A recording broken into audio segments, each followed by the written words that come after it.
3 kilo आंब्याच्या फोडी आहेत.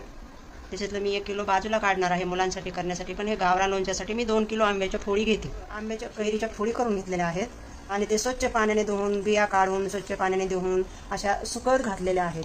मग ते आता चांगल्या सुकलेल्या आहेत. मी आता हे गावरान लोणचं बनवत आहे. हे कारळाचा कूट आहे, हा मोहरीचा कूट आहे, ही हळद पावडर आहे आणि हे मीठ आहे. त्यामध्ये तेल कडक करून गरम करून त्याच्यामध्ये त्याच्यामध्ये मेथीचे दाणे टाकायचे आणि नंतर लसण सोललेला अर्धवट असा लसण त्या फोडणीमध्ये टाकायचा आणि थंड करायला ठेवायचं. हे तेल थंड करत ठेवलेलं आहे. मी आता लोणच्याची रेसिपी बनवते. थोडी 1 वाटी हळद आहे, 1 वाटी सव्वा वाटी कारळकूट आहे, 1.5 वाटी मोहरीची आपली घरची गावरान मोहरी त्याची पावडर आहे आणि हे 2 वाट्या मीठ आहे. तर 2 किलोला एवढं साहित्य पूर्ण होईल असं माझा अंदाज आहे. मी अंदाजानेच घेत असते. हे सर्व आपण आता मिक्स करूया.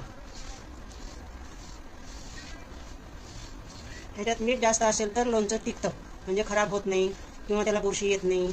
हे वर्षभर लोणचं आरामशीर टिकतं. पण एकच टिप सांगू शकते की हे तेल जे कढलेलं आहे ते थंड झाल्याशिवाय मध्ये टाकायचं नाही.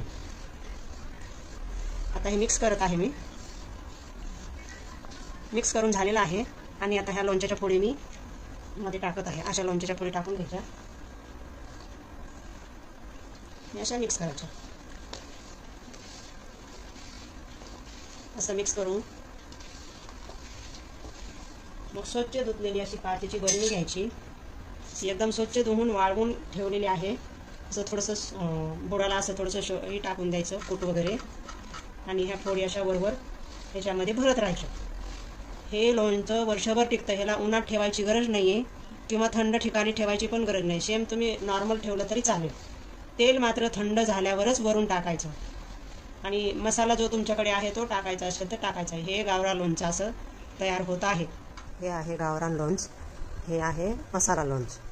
तर आपण आता दोन्ही ह्याच्यामध्ये मी हे तेल एकदम 1 तास 2 तास थंड करून घेतलेलं आहे. हे फोडणी आणि आता हे टाकत आहे.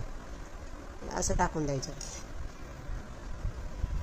असं टाकून पूर्ण टाकायचं. जेवढं आपल्याला लागेल तेवढं टाकायचं आणि असंच आता घट्ट झाकण लावून वरच ठेवायचं. फ्रीजमध्ये नाही ठेवायचं, बाहेरच ठेवायचं. 3-4 दिवसांनी त्याला चमच्याने हलवत राहायचं. हे माझं लोणचं आता तयार आहे. दोन्ही पण लोणचं तयार आहेत.